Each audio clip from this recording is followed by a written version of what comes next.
नमस्ते सदावत्सले मातृभूमि। हम लोग एक बार फिर से अयोध्या की बात करने जा रहे हैं और मेरी अपनी थ्योरी है। मैं चाहता हूं कि मेरी थ्योरी गलत हो, क्योंकि ये जो देश भर में देख रहा हूं उससे एक थ्योरी बनती है, एक बैकग्राउंड बनता है, एक स्ट्रक्चर बनता है। उस स्ट्रक्चर को शायद मैं गलत पढ़ रहा हूं और भगवान करे कि मैं गलत पढ़ रहा हूं, लेकिन वो स्ट्रक्चर तो यही है कि दक्षिण के मंदिरों पर आज की तारीख में सरकारों का कब्जा है। सरकारों का भी नहीं, मशीनरी का कब्जा है। सरकारें हो सकता है उन मशीनरियों से कुछ ले दे लेती हों, लेकिन सच ये है कि उन मंदिरों में सीईओ और ईओ के अपॉइंटमेंट में भी सरकारों का ही रोल रहता है कि Hindu religious and endowment act के तहत कौन अधिकारी बिठाया जाएगा। ये भी चूंकि हम सब जानते हैं कि बड़ी भारी पोस्टिंग के लिए सरकारों के पास उसका एक लेखा जोखा होता है कि भाई कहां पर कितना पैसा और कितनी पोस्टिंग में मिल सकता है। मैं सबके लिए नहीं कह रहा हूं, लेकिन एक सेटल्ड प्रोसीजर है। इस मामले में सरकारें अपॉइंट करती हैं, चाहे वो तमिलनाडु की बात करता हूं, चाहे केरला की बात करता हूं, चाहे कर्नाटक की बात करूं या और मंदिरों की बात करूं और स्टेटों के मंदिरों की बात करूं, और वो मामला पूरे देश में भयंकर रूप से देश का इश्यू बना हुआ है कि भाई मंदिरों को सरकारी कब्जे से मुक्त करिए। मंदिरों में सरकारी अधिकारियों की बजाय सरकारी अधिकारी उन पर केवल ऑब्जर्वेशन करें ताकि मंदिर में कोई लूट खसोड़ ना हो सके, मंदिर प्रशासन कुछ गलत ना कर सके, मंदिर की ट्रस्ट कुछ गलत ना करे। लेकिन मंदिरों पर सीधा कब्जा ही कर लेंगे तो फिर ये ठीक नहीं। इसी थ्योरी को मैंने, इस पूरे विषय को मैंने कहा था कि एडमिनिस्ट्रेटिव व्यवस्था हमारी अंग्रेजों के टाइम की बनी हुई है, और तमिलनाडु का ये प्रकरण जहां से हिंदू रिलीजियस एंडोमेंट एक्ट के तहत ये सब शुरू हुआ था, उसकी कहानी मैं कई बार बता चुका हूं कि अंग्रेजों ने कैसे मंदिरों के धन को लेने के लिए, कब्जा करने के लिए अपने लोगों को वहां बिठाया था और मंदिरों को कैसे कब्जा किया था। आज़ादी के बाद हमको उसकी थ्योरी बदलनी थी, लेकिन नहीं किया। चूंकि वही मशीनरी चल रही है तो हम ये मानकर चलते हैं कि जैसे अंग्रेज सरकारों के टाइम पर या अंग्रेजों के द्वारा मंदिरों का शोषण किया जाता था अपनी मशीनरी के द्वारा, वैसे ही आज भी मशीनरी वैसा ही कर रही है, सरकारें चाहें कुछ भी कर रही हो। इस थ्योरी पर ही मैंने आपको राम मंदिर का विषय बताया। कई 5 या 6 एपिसोड मैंने उस पर किए थे। कल 7वां किया था क्योंकि सुप्रीम कोर्ट में उस पर बात हुई थी। ये 7 एपिसोड हमने राम मंदिर पर किए थे कि आखिर राम मंदिर पर क्या हो रहा। और ईश्वर की कृपा ऐसी है कि देश में एक जागरूकता आई, और जागरूकता के बाद देश को ये समझ में आया कि वाकई में खेल कहाँ से खेला जा रहा है। एडमिनिस्ट्रेटिव मशीनरी के रिटायर्ड अधिकारी कैसे निर्माण समिति से मंदिर के सीईओ बनना चाहते हैं प्रशासन के नाम से, प्रशासक के नाम से, और वहाँ विश्व हिंदू परिषद या बाकी लोग जो राष्ट्र की सेवा के लिए बैठे थे उनको उन्होंने सिस्टमेटिक तरीके से सारा माहौल बनाकर हटा ही दिया है। और ऐसा भी लग रहा है कि उनके हटने के बाद सब शांत हो गया। हालांकि सुप्रीम कोर्ट मामला पहुंचा, सुप्रीम कोर्ट ने कल बड़ी नाइसली उसको टैकल किया। एसआईटी बैठी हुई है, उत्तर प्रदेश सरकार के उसमें बैठी हुई है। लेकिन एक और मंदिर का प्रकरण अयोध्या का ही सामने आया कि एडमिनिस्ट्रेटिव मशीनरी ने कैसे खेला। ऑनरेबल हाई कोर्ट के सामने ये मामला आया, हाई कोर्ट ने हड़काया और हड़का कर बात करी। दरअसल इस जजमेंट के बाद सुप्रीम कोर्ट से जब राम मंदिर का जजमेंट आ गया तो उसके बाद जब ये तय हुआ और देश भर ने अपने गाड़ी कमाई दी, और मैं भी उसमें अभियान प्रमुख के नाते एक अभियान पर था और हमने भी बहुत सारी मेहनत करी। एक वो 45 दिन का समय था जिसमें पूरी कवायद की गई, और उस समय पर पूरी शक्ति लगाई गई कि भाई पूरी शक्ति लगाकर जो दान करना चाहता है वो सिस्टमेटिक तरीके से वहां तक पहुंचे। हजारों करोड़ रुपया इकट्ठा भी हुआ, इसमें कोई शक नहीं। लेकिन उसके बाद निर्माण समिति बैठी, सबने राम पर विश्वास करके कि भाई हम तो राम को दिया है, निर्माण समिति क्या कहती है तो वो उनका भाग्य तय होगा, वो उनका प्रारब्ध तय होगा जो इसमें कर रहे हैं। वो प्रारब्ध मानते होंगे तो ठीक है, नहीं मानते होंगे तभी एक घोटाले कर बाजी सामने आती है, कभी भी आती है। जो वहाँ पर चढ़ावा चोरी का मामला आता है वो भी सामने ही आता है, और चोर तो चोर होता है, इसमें कोई शक नहीं। लेकिन ये मंदिर जिसकी चर्चा हो रही है, इस मंदिर के बाद अयोध्या में जब रीस्ट्रक्चरिंग हुई, क्योंकि 108 एकड़ का एक पूरा अयोध्या नगरी बनाई जाएगी, लेकिन उसमें प्रशासन तो बीच में आता ही है। अयोध्या ट्रस्ट अपना 108 एकड़ का बनाएगा, लेकिन अयोध्या तो पूरी अयोध्या है, उसमें तो चारों डेवलपमेंट करना पड़ेगा, क्योंकि देश भर से और विश्व भर से एक नगरी ऐसी डेवलप हो रही है जो कि केंद्र बिंदु हिंदुओं का होगा। अगर हम मुसलमानों की बात करते हैं तो वो कहते हैं मक्का मदीना है, हम ईसाइयों की बात करते हैं तो वो कहते हैं बैतलहम हमारे पास वेटिकन है, औरों की बात करते हैं तो बैतलहम की बात करते हैं। लेकिन हिंदुओं का कोई एक केंद्र कौन सा है? कोई काशी जाता है तो कोई मथुरा जाता है, तो कोई वृंदावन जाता है, तो कोई अयोध्या जाता है, तो कोई प्रयाग जाता है, तो कोई उज्जैन जाता है। मतलब देश भर में ये केंद्र बने हुए हैं। कोई एक केंद्र ऐसा हो जहां पर धर्म संसद बिठाई जा सके, लोग ये कह सकें भाई वहाँ कॉन्फ्रेंस हॉल है, चलो हम धर्म की चर्चा करेंगे और वहाँ करेंगे। वहाँ गुरुकुलों का स्ट्रक्चर हो, पाठकों का स्ट्रक्चर हो, पाठ्यक्रमों का स्ट्रक्चर हो, ऐसा कोई एक स्थान भारत में होना चाहिए। उस एक स्थान के को मॉडल बनाते हुए फिर बाकी स्थान भी डेवलप हो सकते हैं भारत में। अयोध्या वैसा ही स्थान बनाने की कोशिश की जा रही है और चंपत राय जी उसमें मुख्य भूमिका में थे, जिन्होंने पूरा स्ट्रक्चर तैयार किया। हालांकि वो बाहर हो गए हैं, वो अलग बात है कि भविष्य में क्या होगा, कौन बैठेगा, ये अब आवश्यकता उस समय के नायक जिनके आधार पर ये सब कुछ हुआ, उनकी आज चिंता होती है, उनकी आज आवश्यकता महसूस होती है। मैं समझता हूं अशोक जी सिंघल की आवश्यकता महसूस आज की तारीख में लोगों को होती है कि वो होते तो शायद तस्वीर दूसरी होती। लेकिन खैर, सब कोई तो सब समय नहीं बैठ सकता। अयोध्या में अधिग्रहण शुरू हुआ क्योंकि सरकार को वहाँ बड़ी बड़ी चौड़ी रोडें बनानी थी, सरकार को वहाँ और डेवलपमेंट के काम करने थे, वो सब सरकार ने वहाँ शुरू किए।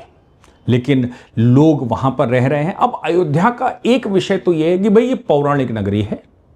पौराणिक नगरी मतलब त्रेता काल की है, त्रेता की नगरी है। भगवान राम उस नगरी के स्वामी हुआ करते थे। भगवान राम स्वामी हुआ करते थे तो क्या वो जमीन सब सरकार की है, ये सवाल है। क्या पूरी अयोध्या की भूमि ही सरकार की है क्योंकि भगवान राम उसके मालिक हुआ करते थे, या फिर जनता का राइट उस समय भी था अपने घरों का, अपने दुकानों का, अपने स्ट्रक्चर का? तो भगवान जहाँ पर विराजमान थे, जहाँ उनका मंदिर था या जहाँ उनका जन्म हुआ था, वो सब हमने राम मंदिर केस में सुप्रीम कोर्ट में देखा। स्कंद पुराण के आधार पर वही एग्जैक्ट स्थान निकले जहाँ पर ये गुम्मद बनाए गए थे।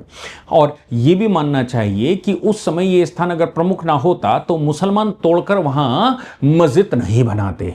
तो वो सब कुछ सरयू जी से कितना इधर कितना उधर जजमेंट में लिखा है। 100 पेज का जजमेंट है जिसमें स्कंद पुराण और बाकी पुराण और बाकी जो स्ट्रक्चर हैं उनको ध्यान में रखते हुए वो स्थान तय किया गया।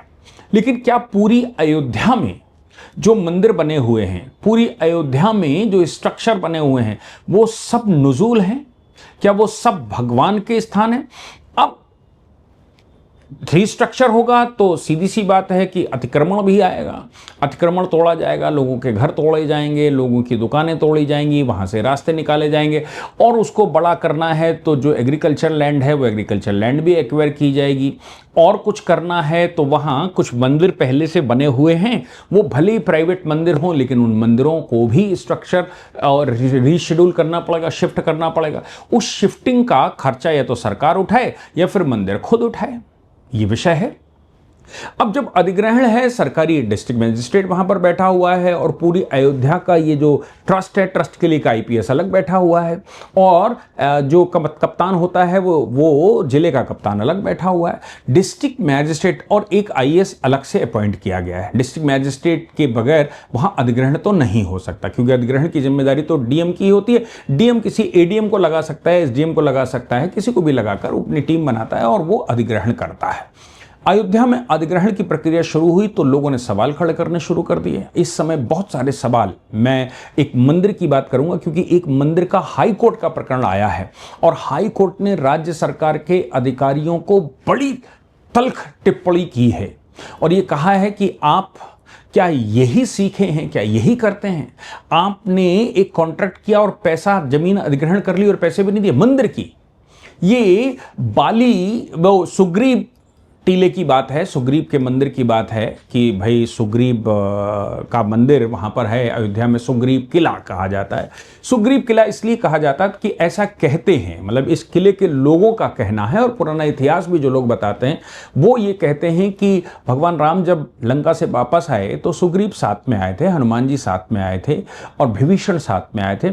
सुग्रीव, ये जो सुग्रीव किला है ये उस समय भरत जी ने, भैया भरत ने राज्याभिषेक के लिए बनवाया था कि भगवान वापस आ रहे हैं तो उनका राज्याभिषेक कहाँ होगा। ये ऊंचाई पर बना हुआ किला है। इसी में जब भगवान का राज्याभिषेक हो गया, उनका स्वागत हो गया, तो उसके बाद वो महल में शिफ्ट हुए तो इस किले में सुग्रीव को रखा गया, क्योंकि सुग्रीव भी किष्किंधा के राजा थे।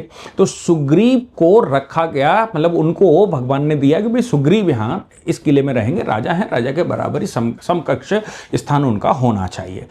तब से लेकर इस किले को सुग्रीव किला कहा जाता है। सुग्रीव किले में एक मंदिर है, बाकायदा मंदिर सब हम जानते हैं, अयोध्या में मंदिर बने हुए हैं तमाम।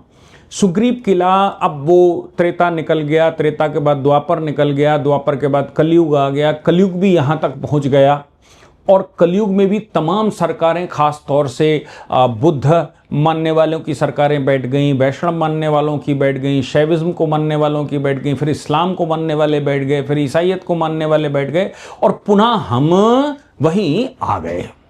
अब इतने सारे, उसके बाद त्रेता से लेकर अब तक, क्या ये जमीन जो सुग्रीव किला है ये राज्य की जमीन है, नुजूल की भूमि है? ये एक डिस्प्यूट आया, और डिस्प्यूट ये इसलिए आया, आप सोचो, डिस्प्यूट ये इसलिए आया क्योंकि पहले तो राज्य सरकार ने कहा कि भाई हम यहां से एक चौड़ीकरण रोड बनाएंगे और इस स्थान पर हमें चाहिए। तो नेगोशिएशन हम सब जानते हैं कि आपको लैंड एक्वायर करना हो तो नेगोशिएशन करना पड़ता है, और सुग्रीव किले का जो मंदिर है वो भी अगर दूसरी जगह शिफ्ट होगा तो उनको भी मंदिर बनवाने के लिए धन चाहिए होता है। अब दो बातें हो सकती हैं, या तो पार्टियां दोनों के बीच में आर्बिट्रेशन हो जाए, यानी कि किले पर जो लोग विराजमान हैं उनका और साथ में प्रशासन की बात हो जाए, और नेगोशिएशन के बाद डिस्ट्रिक्ट मजिस्ट्रेट एक्वायर कर ले, सीधी सी बात है, और उनको पेमेंट कर दे, और फिर पेमेंट करने के बाद भाई अपना अलग अलग हो जाएगा। और ये बात तो जब हजारों साल से वो किसी के कब्जे में है तो आप कहें कि कागज लाओ और इसके वो लाओ, तो ये तो मिलते नहीं है। हाँ, भगवान राम के मंदिर की बात आती, वो मंदिर का जो स्थान जो सुप्रीम कोर्ट में चला था उसमें भी सुप्रीम कोर्ट ने कहा था ये लैंड डिस्प्यूट है, ये लैंड की ओनरशिप की बात आती है। तो लैंड डिस्प्यूट डिसाइड किया था, ओनरशिप डिसाइड की थी कि अगर इसकी ओनरशिप किसकी है, तो रामलला की ओनरशिप सुप्रीम कोर्ट ने बताई थी, और रामलला की ओनरशिप बताते हुए उनको कहा था तुम्हारा लंबे समय से कब्जा है, इसलिए इल्लीगल मस्जिद, इस बात को बहुत गौर से सुनिएगा, इल्लीगल मस्जिद के लिए भी जो बना दी गई थी मुगल काल में, उसके लिए भी एक स्थानांतरण दूसरी जगह सुप्रीम कोर्ट ने दी।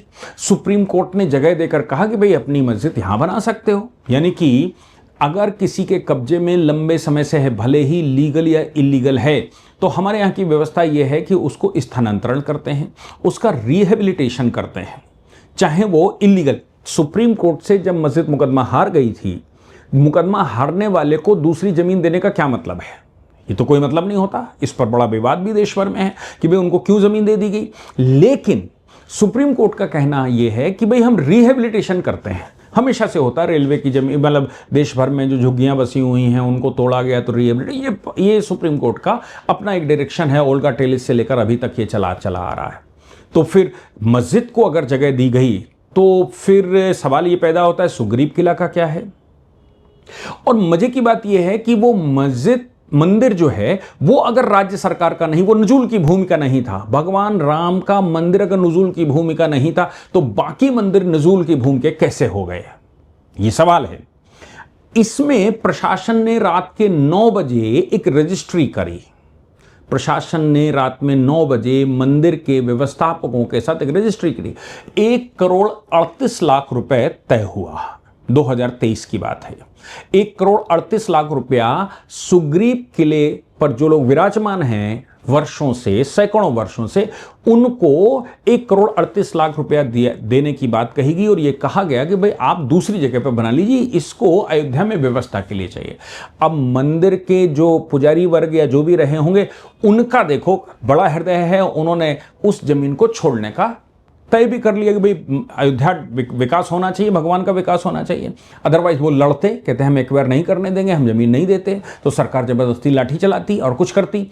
1,38,00,000 में तय हो गया और ये कहा गया कि विद इन 20 डेज या कुछ समय की बात कही कि आपको आरटीजीएस से पैसा ट्रांसफर हो जाएगा, आप दूसरी जगह जमीन खरीद लीजिए और वहां ये जो सुग्रीव किला है इसके स्थान पर वहां बना लीजिए। इसमें भी राज्य सरकार का कोई रोल नहीं, राज्य सरकार की तो पॉलिसी है कि भाई हमने स्ट्रक्चर बना लिया। अब ये तो डिस्ट्रिक्ट मैजिस्ट्रेट की जिम्मेदारी है, राजस्व विभाग की जिम्मेदारी है कि राजस्व विभाग ने जो जमीन एक्वायर की है, भले ही वो जमीन के कागज किसके पास हैं किसके पास नहीं, जब मस्जिद वहां बनाई जा सकती दूसरी जगह उसको बड़ा 5 एकड़ जमीन दी जा सकती है, तो फिर यहां तो मतलब ओरिजिनली बैठे हैं लोग। प्रशासन ने 1,38,00,000 रुपया तय किया और तय करने के बाद पोजीशन दूसरे दिन ले लिया और ये कहा कि आपको चूंकि रजिस्ट्री हो गई, अब सरकार का मामला है, सरकार आरटीजीएस करेगी, राजस्व विभाग से आपको पैसा ट्रांसफर होगा, आपका अकाउंट सब डिटेल ले ली गई। मंदिर पर कब्जा कर लिया गया, मंदिर तोड़ दिया गया, तोड़ने के बाद कुछ और गेट वेट लगा दिए गए, योगी जी आकर उसका उद्घाटन अगले साल कर गए क्योंकि वो तो लीगली सब चल रहा था। लेकिन मंदिर के लोगों को पैसा नहीं मिला। 1,38,00,000 रुपया उनके अकाउंट में ट्रांसफर नहीं हुए, 17 लाख कुछ रुपए उनके अकाउंट में ट्रांसफर हुए मलबे के। मलबे के मतलब है कि जो वहां स्ट्रक्चर बना हुआ था, स्ट्रक्चर के पैसे दिए। और अब प्रशासन ने यह कह दिया कि तो नजूल की भूमि थी, ये तो हमारी भूमि पहले से थी, इसलिए ये भूमि आपकी नहीं हो सकती। चूंकि ये मेरी पहले से भूमि थी तो ये रजिस्ट्री भी नलिफाइड है। इसके लिए राज्य सरकार अब जा रही है कोर्ट, सिविल कोर्ट में मुकदमा डाल दिया गया कि भाई रजिस्ट्री गलत है और ये नजूल की भूमि थी और ये धोखे से खरीद ली गई है।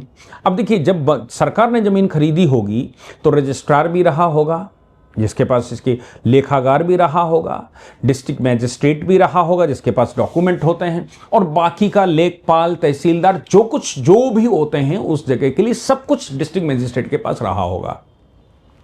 डिस्ट्रिक्ट मैजिस्ट्रेट ने सब कुछ देखने के बाद ही जमीन परचेज की होगी और एग्रीमेंट बाकायदा रजिस्टर्ड किया होगा। रात में 9 बजे रजिस्टर्ड होने का मतलब है रजिस्ट्रार को बुलाकर किया गया होगा कि भाई रजिस्ट्रार डीएम के यहाँ आया होगा या फिर मंदिर में बैठा होगा और रजिस्ट्रार ने वो सब कुछ किया होगा। ये व्यवस्था हमारे यहाँ है भी कि अगर किसी को रजिस्ट्री वहाँ नहीं कर सकता तो वो रजिस्ट्रार को एक पार्टिकुलर फीस देकर अपने घर बुला सकता है और रजिस्ट्री करवा सकता है। इसी आधार पर वो रजिस्ट्री हो गई। लेकिन पैसा ट्रांसफर करने से पहले मलबे का पैसा 17 लाख कुछ रुपए ट्रांसफर कर दिए गए और बाकी का पैसा देने से मना कर दिया। मामला कोर्ट पहुंचा, हाई कोर्ट में पहुंचा कि भाई हमारी रजिस्ट्री है और हमारा जो क्लेम है या जो रिकवरी है वो हमारी रिकवरी, अब रिकवरी सूट ही फाइल हो सकता है। हाई कोर्ट में पहुंचा, हाई कोर्ट में राज्य सरकार ने ये कहा कि भाई ये तो नजूल की भूमि है, ये तो हमारी भूमि पहले से थी, ये गलत रजिस्ट्री हो गई। हाई कोर्ट के सिंगल जज ने कहा कि डिस्ट्रिक्ट मैजिस्ट्रेट क्या कर रहे थे उस समय, आपके सारे अधिकारी क्या कर रहे थे, ऐसा तो नहीं है कि प्राइवेटली कोई ट्रांजैक्शन हुआ हो।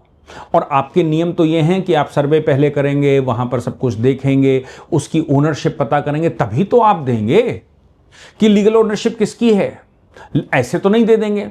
तो फिर ये जो 1500 मीटर की ज़मीन है, 1512 स्क्वायर मीटर की ज़मीन है, ये 15 दिन के अंदर जब आपने कहा था कि हम पैसा ट्रांसफ़र कर देंगे तो इनका पैसा ट्रांसफ़र क्यों नहीं किया है? एडमिनिस्ट्रेशन ने कहा यूटर्न, एडमिनिस्ट्रेशन यूटर्न कैसे कर सकता है? हाई कोर्ट ने पूछा कि भाई कैसे कर सकता है? अगर ये जो ब्रीच की बात कर रहे हो वो बात है कि नजूल लैंड थी, नजूल क्लेम आप कर रहे थे, तो नजूल क्लेम करने के लिए नजूल के लिए आप नहीं देख पा रहे थे, नजूल की तो प्रॉपर्टी आपके पास ही होती है, आपके पास ही डॉक्यूमेंट होता, तब आपने नहीं देखा क्या? फिर आप जब कर चुके हैं तो आपने फंड रोक लिया और अब आप कहते हो कि हम लिटिगेशन में पहुंच गए हैं। ये तो सरासर जाती है, आपने जमीन पर कब्जा भी कर लिया है। अब इसका प्रोसीजर जो हाई कोर्ट ने कहा, उन्होंने कहा इसका प्रोसीजर तो ये था कि अगर नजूल लैंड है तो खाली करने का पहले आपको नोटिस देना चाहिए था, खाली करने के नोटिस के बाद इस पर एक मुकदमा होना चाहिए था पोजीशन ट्रांसफर का। राज्य सरकार पोजीशन ट्रांसफर का मुकदमा करके पोजीशन हाथ में लेती और ये मुकदमा हार जाते, कोई मामला ही नहीं बनता। आपने तो पहले ये मान लिया कि ये ओनर हैं और अब आप कह रहे हो नहीं नजूल भूमि थी, तो ऐसा कैसे हो सकता है? आपने ये सारा खेला इसलिए रचा क्योंकि आप पोजीशन लेना चाहते थे। अब ये मंदिर का मामला है, पूरे देश में एक स्ट्रैटेजी है कि प्रशासन सभी मंदिरों पर कब्जा करना चाहता है। प्रशासन किसके बिहाफ पर? ऐसा नहीं है कि वो सरकार के बिहाफ पर करना चाहता है, वो राज्य के बिहाफ पर करता है। जितने समय तक वो बैठेगा, वो सीट, वो मंदिर, वो स्थान, वो उसकी उगाही का साधन भी बनता है। वो वहां अपनी मतलब राज्य सरकार बैठ जाती है या फिर प्रशासन बैठ जाता है और मंदिर के जो ओरिजिनल लोग हैं वो बाहर हो जाते हैं। अब जुडिशियल रिव्यू क्या है? इसमें स्ट्रैटेजी आपकी थी। हाई कोर्ट कहता है क्या ये तुम्हारी स्ट्रैटेजी थी जमीन को वापस लेने के लिए? ये तो लग रहा है कि ये स्ट्रैटेजी थी और आपने वेल ऑर्गेनाइज्ड प्लान के तहत ये सब कुछ किया, वेल ऑर्गेनाइज्ड प्लान के तहत किया।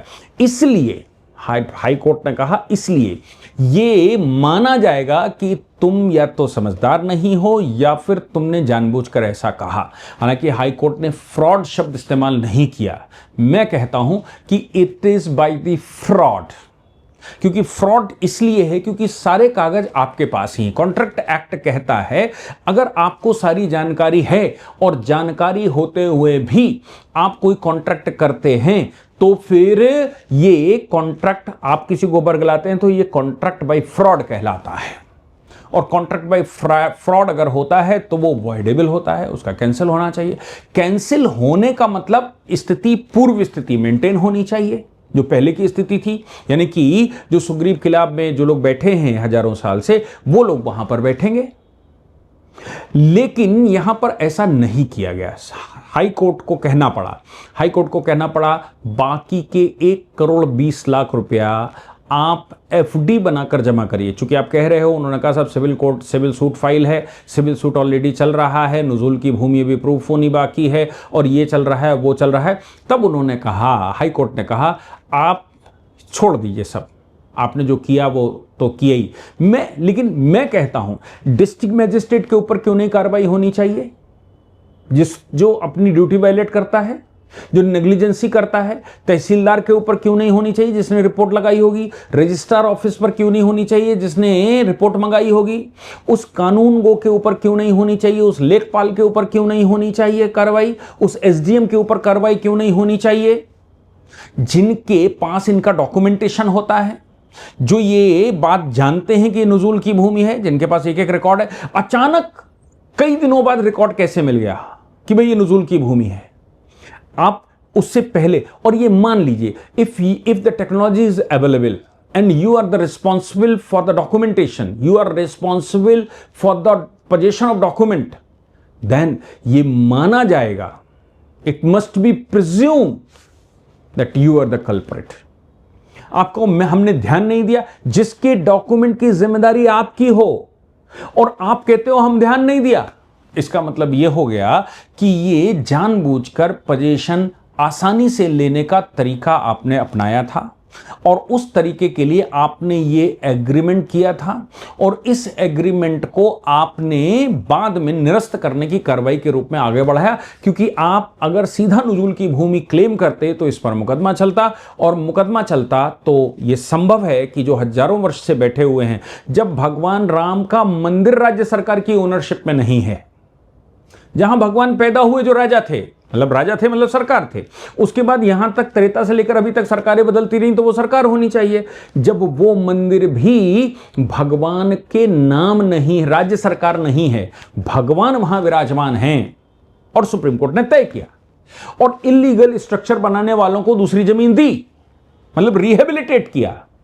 तो फिर आप बताइए कि इस जमीन पर सुग्रीव किले में जो लोग हजारों वर्ष त्रेता से लेकर अब तक विराजमान होंगे, जो संप्रदाय भी वहां बैठा था, क्या उनको रिहेबिलिटेशन का राइट नहीं है? आप 1,38,00,000 रुपया ओनरशिप का दे रहे थे, ये रिहेबिलिटेशन का दे रहे थे। मैं समझता हूं 1500 मीटर जमीन, 1500 मीटर जमीन, मतलब आप में, इसका मतलब है कि ये रिहेबिलिटेशन के लिए अमाउंट तय किया था कि 1,38,00,000 रुपया वो मंदिर रिहेबिलिटेट होगा, पर आपने तो 17 लाख रुपए देकर उनसे पीछे छुड़ा लिया।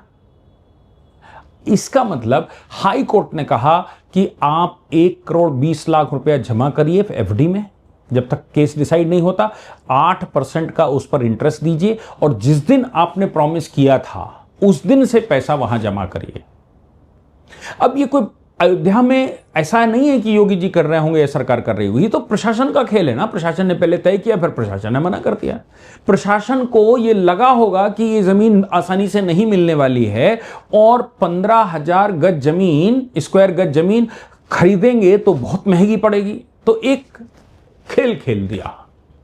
हाईकोर्ट ने हालांकि उसको फ्रॉड नहीं कहा, लेकिन अगर कॉन्ट्रैक्ट एक्ट की डेफिनेशंस में जाएंगे तो फिर इसको फ्रॉड ही कहा जा सकता है। पर हो गया। ऐसे कई प्रकरण अयोध्या में, और लोग अक्सर वीडियोस आते रहते हैं, लोगों के स्टेटमेंट आते रहते हैं कि भाई सर्किल रेट पर ले लिया, जबकि सुप्रीम कोर्ट की रूलिंग तो यह है कि कोई भी जमीन अगर कोई एक्वायर करेगा तो वो प्रेजेंट उसकी जो मार्केट वैल्यू है उससे करेगा, उससे भी ज्यादा करेगा। और इसी फॉर्मूले पर एक्वाजिशन बनारस में मोदी जी ने किया, मतलब करा राज्य सरकार ने, लेकिन वो जो कॉरिडोर बनाया है बाबा का, वो बाबा विश्वनाथ के कॉरिडोर में भी कोई डिस्प्यूट नहीं हुआ क्योंकि पूरा पैसा दिया गया। लेकिन अयोध्या में ऐसे बहुत सारे डिस्प्यूट सामने आए हैं, बहुत सारे स्टेटमेंट सामने आ रहे हैं। ये प्रशासन का जो खेल है वो समझ आता है। बाकी तो छोड़ दीजिए, ये मंदिर का मामला था, मंदिर पर कब्जा किसका हो गया? प्रशासन का हो गया। और मंदिर पर खाली कौन हो गया? मंदिर पर जो लोग बैठे हुए थे, जो हिंदू समाज के पास होना चाहिए, जिनको रिहेबिलिटेट करने की जिम्मेदारी राज्य सरकार की बनती है, उनकी जगह पर ये बैठ गए। ये केवल अयोध्या में राम मंदिर के अंदर नहीं चल रहा, अयोध्या में राम मंदिर के बाहर के मंदिरों में भी खेल चल रहा है। प्रशासन क्या ना करे, इसलिए मैं कहता हूं कि प्रशासन को अब एजुकेट होने की जरूरत है। उनके जो ट्रेनिंग है उनको नए सिरे से ट्रेंड करने की जरूरत है। जैसे ऑनरेबल सुप्रीम कोर्ट के चीफ जस्टिस ने कहा कि हमारे जजेस को भी भारतीय जूरिस्प्रूडेंस के अनुसार अब ट्रेंड करने की जरूरत है, वैसे ही एडमिनिस्ट्रेटिव विंग को भी भारत की आवश्यकता और भारतीय स्टाइल से या भारत के जूरिस्प्रूडेंस से ट्रेंड करने की आवश्यकता मुझे लगता है। और वो कौन चेंज करेगा, हिंदवी स्वराज की स्थापना कौन करेगा, हिंदवी सिस्टम कौन स्टैब्लिश करेगा, भारत की मूल भावना प्रशासन में आई ये कौन स्थापित करेगा, इसकी मुझे चिंता है। क्योंकि अभी कोई शिवाजी महाराज हमको दिख नहीं रहे हैं। बहुत प्रयास हो रहा है, सरकारें बहुत अच्छा काम कर रही, लेकिन अभी कोई शिवाजी महाराज, छत्रपति शिवाजी महाराज नहीं दिख रहे हैं जो पूरा बुलडोज करके हिंदवी स्वराज की स्थापना कर दें और कहें मुगलिय सल्तनत को हम चैलेंज करते हैं, तुम दिल्ली में बैठे रहना, आगरे में बैठे रहना, हमने स्थापित कर दिया और हमने हिंदवी स्वराज की स्थापना कर दी। आपका क्या विचार है? आप क्या सोचते हैं? कैसे सोचते हैं? आपके मन में क्या है? ये सब कुछ हमें लिखकर बताइएगा ताकि इस विषय को और आसानी से आगे बढ़ाया जा सके। जय हिंद, जय भारत, वंदे मातरम।